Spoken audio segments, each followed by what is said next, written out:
Kisah Nabi Khidir, seorang nabi yang tidak disebutkan namanya dalam Al-Quran, memiliki daya tarik dan keunikan tersendiri dalam literatur Islam. Ia dikenal sebagai figur misterius, yang sering dihubungkan dengan berbagai mukjizat dan peristiwa luar biasa. Beberapa cerita yang menjadi sorotan dalam kisahnya, adalah ketika beliau dijual, terlibat dalam sebuah peristiwa yang kontroversial, apa yang diinjaknya menjadi hijau, dan pembunuhan istrinya. Assalamualaikum warahmatullahi wabarakatuh. Apa kabar kalian semua? Semoga kalian baik-baik saja dan tetap diberikan kesehatan oleh Allah Subhanahu wa Ta'ala. Bantu channel kami yuk dengan cara subscribe dan tekan tombol lonceng kalian. Terima kasih, semoga kisah ini bermanfaat. Pada suatu hari yang cerah di tengah pasar Bani Israel, Nabi Khidir berjalan-jalan dengan langkahnya yang tenang dan bijaksana. Namun pada hari itu, di tengah keramaian pasar, Khidir berpapasan dengan seorang pengemis yang merayu dengan lembut, "Sedekahlah padaku wahai Tuan, semoga Allah memberkahimu." Nabi Khidir yang selalu penuh dengan kebijaksanaan dan rasa kasih sayang terhadap sesama menjawab dengan tulus, "Atas nama Allah, sayangnya aku tidak punya sesuatu yang dapat aku berikan untukmu." Pengemis itu tak putus asa, lalu berkata, "Aku memohon kepadamu wahai Tuan. Atas nama Allah, aku melihat tanda-tanda kebaikan di wajah Tuan, dan aku mengharapkan berkah dari Tuan." Ketika pengemis itu terus merengek dengan lembut, Nabi Khidir menjawab dengan tegas, "Maafkan aku. Aku tidak punya sesuatu yang dapat aku berikan kepadamu, kecuali engkau membawaku, lalu engkau jual diriku ini." Pengemis itu terkejut dan bertanya, "Apakah engkau bersungguh-sungguh?" Nabi Khidir dengan mantap menjawab, "Betul, sesuai perkataanku tadi. Kamu terus meminta dengan membawa-bawa nama Tuhan yang mulia, aku tidak enak hati untuk menolaknya. Jual saja aku ini." Dengan perjanjian yang tidak lazim, pengemis itu menawarkan Nabi Khidir kepada orang-orang pasar sebagai seorang budak, dengan harga 400 dirham. Dan begitulah awal dari kisah menarik tentang Nabi Khidir, seorang nabi yang tak pernah bisa ditebak tindak tanduknya. Nabi Khidir yang sekarang telah menjadi seorang budak, kemudian tinggal bersama majikan yang baru saja membelinya. Namun dalam jangka waktu yang cukup lama, sang majikan tidak memberikan tugas apapun kepada Nabi Khidir. Hal ini menimbulkan rasa tanya di benak Nabi Khidir. Dengan penuh kerendahan hati, Nabi Khidir akhirnya bertanya kepada majikannya, "Kenapa engkau tidak mempekerjakanku, padahal engkau membeli aku untuk mengambil manfaat dari diriku?" Sang majikan yang merasa enggan membebani Nabi Khidir yang sudah tua menjawab, "Aku tidak enak hati, aku merasa tidak enak membuat dirimu berat." Nabi Khidir dengan lembut dan penuh semangat menjawab, "Tenang, tidak ada yang berat bagiku." Majikan akhirnya memberikan perintah pertama kepada Nabi Khidir, "Kalau begitu, pindahkanlah batu-batu ini." Sang majikan pergi mengerjakan sebuah urusan lain, dan ketika ia kembali, ia sangat terkejut. Belum 1 jam ditinggalkan, batu-batu yang sebelumnya begitu berat itu telah berpindah dari tempatnya. Padahal, memindahkan batu-batu tersebut seharusnya memerlukan tenaga puluhan orang. Sang majikan tidak bisa menyembunyikan kagumnya, dan memuji budak barunya itu. Majikan itu memuji Nabi Khidir dan berkata, "Sungguh, engkau adalah budak yang luar biasa. Tidak ada yang bisa menandingimu dalam kekuatan dan ketekunan." Di lain hari, sang majikan hendak bepergian. Dia meminta Nabi Khidir untuk menjaga rumahnya selama dia pergi. Sang majikan juga memberikan perintah lain kepada Nabi Khidir, yaitu untuk menyelesaikan pembangunan sebuah struktur. Dengan tekad dan keuletan yang selalu menjadi ciri khasnya, Nabi Khidir menerima tugas ini dengan senang hati. Sang majikan pergi, dan Nabi Khidir mulai bekerja tanpa kenal lelah. Bangunan itu mulai muncul dari tanah dengan cepat, seolah-olah dituntun oleh kekuatan yang tak terlihat. Sang majikan ketika kembali, terkejut melihat betapa cepatnya bangunan itu selesai. Ia tidak bisa mempercayai mata sendiri. Sang majikan pun bertanya dengan rasa ingin tahu yang besar, "Bagaimana pekerjaan ini bisa selesai dengan begitu cepat, dan siapakah gerangan Anda ini?" Nabi Khidir mengambil kesempatan ini untuk berbicara tentang pentingnya menjalankan permintaan yang disampaikan dengan menyebut nama Allah.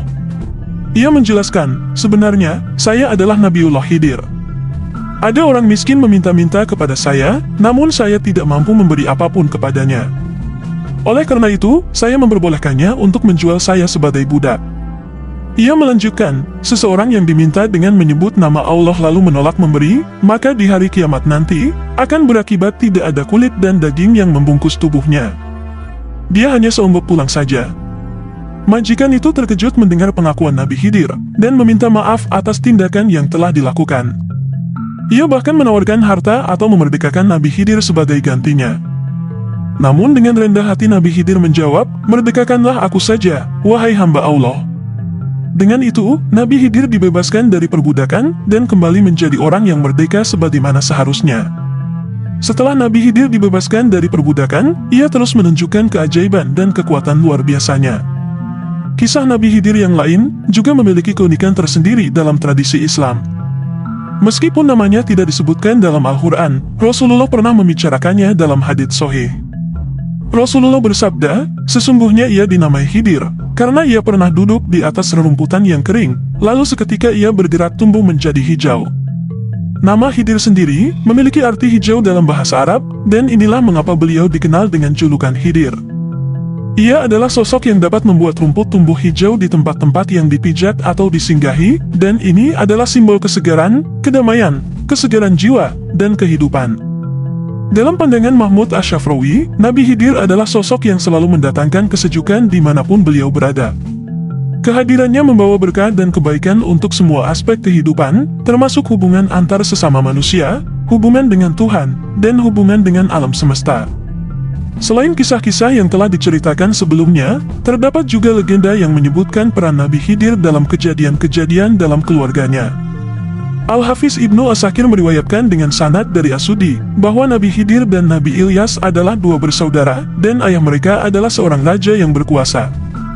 Suatu ketika, Nabi Ilyas berkata kepada ayah mereka, "Saudaraku ini tidak ada keinginan untuk menduduki singgasana. Kalau bisa, engkau nikahkan saja dia dengan seorang wanita agar dia memiliki seorang anak, dan anak itulah yang nantinya akan menggantikan ayahnya di singgasana." Ayah mereka, sang raja, menerima saran tersebut, dan mencarikan seorang gadis cantik untuk dinikahkan dengan Nabi Khidir. Setelah pernikahan, Nabi Khidir memberikan pilihan kepada istrinya, "Sebenarnya aku tidak membutuhkan seorang wanita di sampingku. Karena itu, aku akan memberikanmu pilihan. Apakah kamu mau aku ceraikan, ataukah kamu mau tetap tinggal bersamaku beribadah kepada Allah? Namun, kamu harus menjaga rahasia ini." Istri Nabi Khidir memilih untuk tetap tinggal bersama suaminya dan beribadah kepada Allah. Namun setahun berlalu, mereka tak juga memiliki anak. Sang raja, ayah mereka, memanggil istri Nabi Khidir dan bertanya, "Kenapa kalian tidak juga memiliki anak?" Istri Nabi Khidir menjawab, "Anak adalah anugerah dari Allah. Apabila Allah berkehendak, maka kami akan memiliki anak, namun jika tidak, maka sampai kapanpun kami tidak akan memilikinya." Mendengar jawaban tersebut, sang raja memutuskan untuk menceraikan istri Nabi Khidir. Nabi Khidir mematuhi keputusan ayahnya dan menceraikan istrinya. Namun, sang raja kembali mencarikan wanita lain yang sudah menjanda dan memiliki anak untuk dinikahkan dengan Nabi Khidir. Saat mereka sudah menikah, Nabi Khidir menyampaikan pertanyaan yang sama seperti pada istri pertamanya. Wanita itu pun tetap memilih untuk tinggal bersama Nabi Khidir. Namun seperti sebelumnya, setelah 1 tahun pernikahan, mereka tidak memiliki anak. Sang raja segera memanggil menantunya yang kedua dan mempertanyakan mengapa mereka belum memiliki anak. Istri kedua Nabi Khidir menjawab dengan tulus, "Anakmu itu tidak membutuhkan wanita dan tidak mau menjamahku." Mendengar jawaban tersebut, sang raja marah dan ingin meminta penjelasan dari Nabi Khidir. Namun, Nabi Khidir sudah terlebih dahulu meninggalkan istana. Ada riwayat lain yang mengatakan bahwa Nabi Khidir telah membunuh istri keduanya karena ia mencoba membongkar rahasianya. Sebagai akibat dari perbuatannya ini, Nabi Khidir memutuskan untuk melarikan diri karena ia merasa perlu untuk menjaga rahasianya. Kisah kontroversial ini telah menjadi sumber diskusi dan interpretasi yang beragam di kalangan ulama dan masyarakat Muslim. Beberapa berpendapat bahwa tindakan Khidir adalah untuk melindungi rahasia ilahi dan menghindari pengungkapan yang tidak seharusnya. Di sisi lain ada yang berpendapat bahwa kisah ini harus diinterpretasikan dalam konteks khusus dan tidak boleh digeneralisasi.